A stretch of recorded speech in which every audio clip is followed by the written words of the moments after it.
മിശിഹായിൽ അനുഗ്രഹീതരായവരെ, ദൈവികാരുണ്യ ഈശോ ഈ ദിവസം നിങ്ങളെയും നിങ്ങളുടെ കുടുംബങ്ങളെയും നിങ്ങളുടെ എല്ലാ അധ്വാനങ്ങളെയും അനുഗ്രഹിക്കുകയും ആശീർവദിക്കുകയും ചെയ്യട്ടെ എന്ന് പ്രത്യേകമായിട്ട് പ്രാർത്ഥിക്കുകയാണ്. കർത്താവിന്റെ കൃപ ഈ ദിവസം മുഴുവനും നിങ്ങളോടൊത്തുണ്ടായിരിക്കട്ടെ. വിശുദ്ധ യോഹന്നാന്റെ സുവിശേഷത്തിന്റെ 11-ാമത്തെ അധ്യായത്തിന്റെ 41-ാമത്തെ തിരുവചനത്തിലൂടെ ഈശോനാഥൻ പ്രാർത്ഥിക്കുന്ന ഒരു പ്രാർത്ഥന കാണുകയാണ്. പിതാവായ ദൈവത്തിന് മുമ്പിൽ ഈശോനാഥൻ പ്രാർത്ഥിക്കുകയാണ്. പിതാവേ, അങ്ങ് എന്റെ പ്രാർത്ഥന ശ്രവിച്ചതിനാൽ അങ്ങേക്ക് ഞാൻ നന്ദി പറയുന്നു. അങ്ങ് എപ്പോഴും അത് ശ്രവിക്കുമെന്ന് എനിക്കറിയാം. ഈശോ പ്രാർത്ഥിക്കുന്നത് ലാസറിന്റെ കല്ലറയിൽ നിന്നുകൊണ്ടാണ്.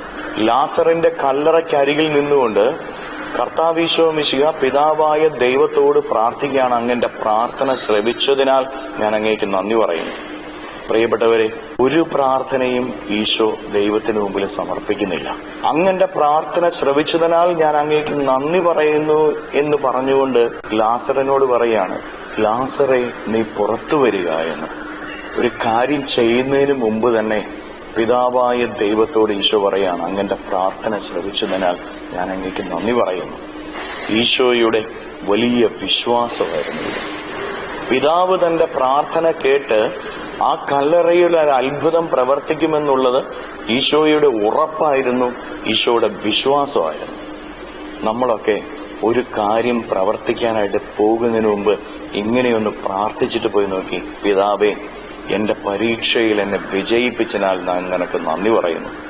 എന്റെ രോഗം മാറ്റിയതിനാൽ ഞാൻ നിനക്ക് നന്ദി പറയുന്നു. എന്റെ കടങ്ങൾ മാറ്റിയതിനാൽ ഞാൻ നിനക്ക് നന്ദി പറയുന്നു.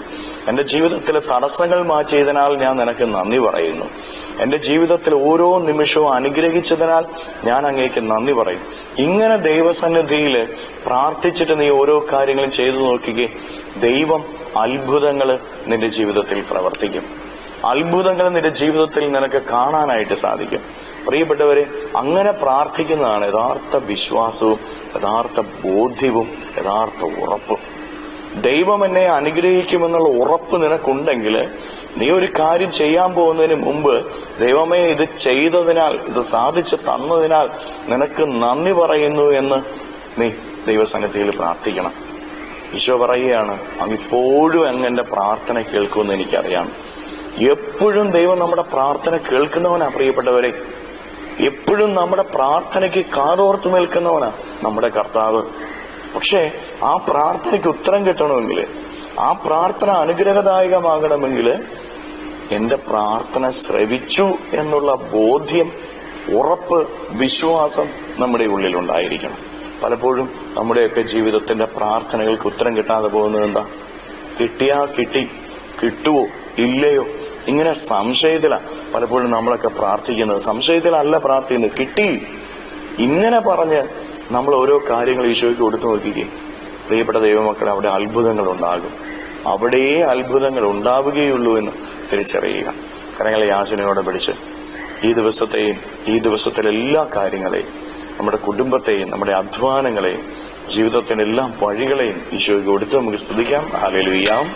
ഈശോയെ നന്ദി. Hallelujah, hallelujah, hallelujah, hallelujah, hallelujah, hallelujah. കർത്താവായ ഈശോയെ മക്കളെ ഓരോരുത്തരെയും സമർപ്പിക്കുന്നു. ഇവരെ ഓരോരുത്തരെയും അനുഗ്രഹിക്കുകയും ആശീർവദിക്കുകയും ചെയ്യണമേ. ഇവരുടെ ജീവിതങ്ങളിലേക്കും ഇവരുടെ അധ്വാനങ്ങളിലേക്കും ഇവരുടെ നൊമ്പരങ്ങളിലേക്കും ഇവരുടെ വേദനകളിലേക്കും കഷ്ടപ്പാടുകളിലേക്കും കുറവുകളിലേക്കും അങ്ങ് ഇറങ്ങിച്ചെല്ലണമേ. ഇവരെ ഓരോരുത്തരെയും സംരക്ഷിക്കുകയും സഹായിക്കുകയും ചെയ്യണമേ. ഇവരുടെ ജീവിതത്തിൽ നിന്ന്, ജീവിതത്തിന്റെ വഴിയിൽ നിന്ന് സർവ്വ തിന്മകളെയും ബന്ധനങ്ങളെയും കെട്ടുകളെയും പിശാചിക ഉപദ്രവങ്ങളെയും നാരകീയ ശക്തികളെയും പൈശാചിക അരൂപികളെയും തടസ്സങ്ങളെയും രോഗങ്ങളെയും അസ്വസ്ഥതകളെയും ബന്ധിച്ച് നിർവീര്യമാക്കി നരാഗ്നയിലേക്ക് അട്ടിപ്പായിക്കുന്നു. എല്ലാ കെട്ടുകളും ഇവരുടെ ജീവിതത്തിൽ നിന്ന് അഴിയട്ടെ എന്ന് കേൾപ്പിക്കുന്നു. എല്ലാ തിന്മകളും മാറിപ്പോകട്ടെ എന്ന് കേൾപ്പിക്കുന്നു. Hallelujah, hallelujah, hallelujah, hallelujah, hallelujah.